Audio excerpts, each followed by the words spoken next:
Okay, this is part two of this tube battery that I am experimenting with. And this was basically the structure that I showed in my last video, where I was using a stainless steel tube out of one of these old garden lights. You get them at the dollar store for $1, and then they don't last very long. You throw them away. And I always try to take them apart and use some of the usable parts, but the stainless steel tube is not magnetic. And I had a reaction going between the magnesium and the non-magnetic stainless steel using just salt in the electrolyte. And it worked quite well, and I was using a wicking effect to bring the electrolyte up to the cell, which is up here. And I did this a few days ago, and I decided to try something else that maybe people that couldn't get the magnesium anode. This is what it looked like after a few days. It eats it up. This is the sacrificial anode. It's the power cell. It's the fuel rod, and that doesn't go away, but this does. But then I thought, well, I wonder if I could just use aluminum, and it worked really, really good. You just take aluminum foil, and you put the aluminum foil in a bunch. You grab a bunch of it like that, and put a paper towel around it, and stick it in salt water, and it made a very, very good cell. And I was using this bottled water and then sea salt, which has some good minerals in it. And when I first put it together, I couldn't get hardly anything out of it. And then, for giggles, I zapped it with this.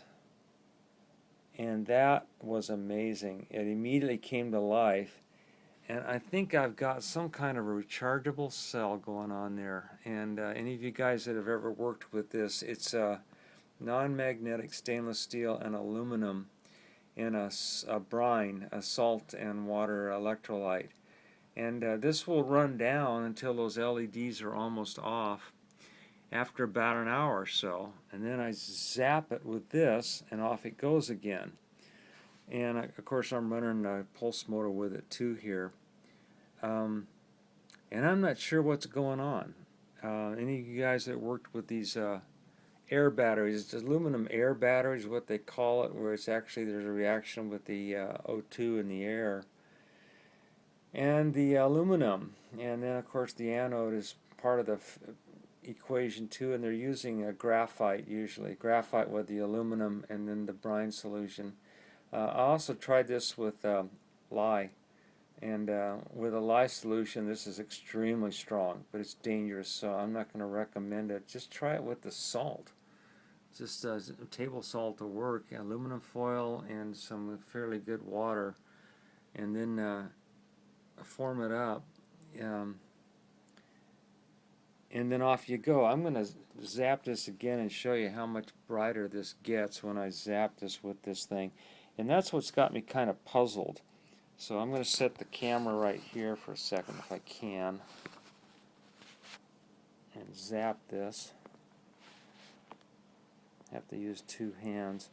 And I'm trying to find research on these aluminum and steel rechargeable battery to see what's going on with that. And it's probably been done a gazillion times before, but I hadn't seen it.